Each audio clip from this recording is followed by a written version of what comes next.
Sepanjang tahun 2025, Kemdiktisaintek melangkah bersama seluruh pemangku kepentingan menguatkan ekosistem pendidikan tinggi, sains, dan teknologi yang inklusif dan berdampak. Tahun 2025 menjadi tonggak estafet kepemimpinan. Menteri Brian Yuliarto hadir memimpin Kemdiktisaintek dalam mencapai tujuan astacita pemerintah. Melalui kebijakan Diktisaintek berdampak, pendidikan tinggi, sains, dan teknologi kini hadir sebagai solusi nyata bagi kebutuhan masyarakat dan pembangunan bangsa. Riset nasional diperkuat melalui program riset prioritas yang relevan, kolaboratif, dan berorientasi hilirisasi. Hal ini diperkuat dengan peluncuran program riset prioritas yang merupakan inisiatif strategis untuk memperkuat ekosistem riset nasional yang kompetitif, kolaboratif, dan berdampak langsung bagi kemajuan bangsa.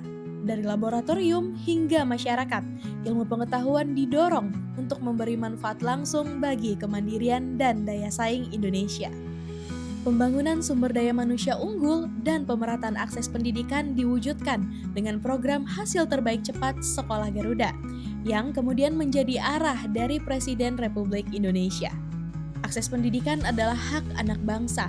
Tahun 2025, lebih dari 1 juta mahasiswa mendapatkan dukungan Kartu Indonesia Pintar Kuliah dan beasiswa afirmasi adik.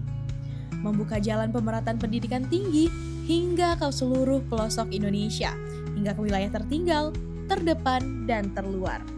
Sebagai upaya strategis dalam memperkuat fondasi Indonesia Emas 2045 melalui pengembangan industri nasional yang berbasis sains, riset, dan inovasi teknologi, Kemdiktisaintek menggelar Konvensi Sains dan Teknologi Industri Indonesia.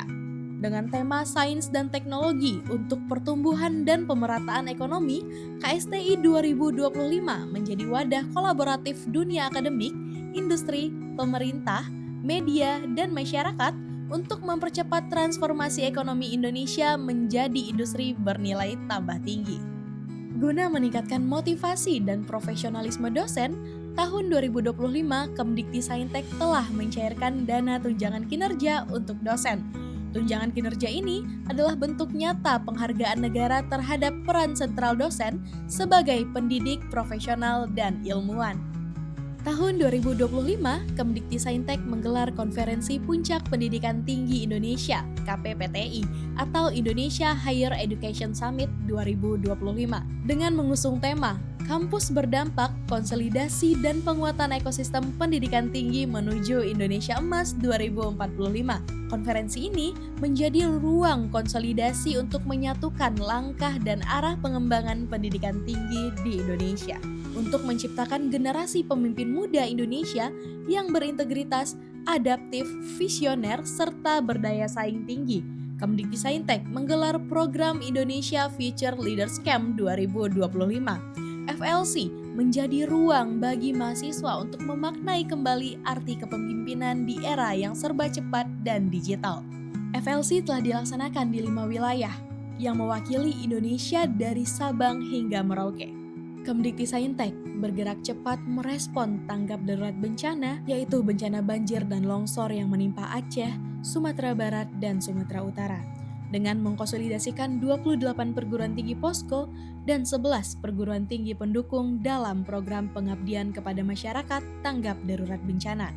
Upaya ini menjadi komitmen pemerintah memperkuat kontribusi perguruan tinggi dalam penanganan bencana.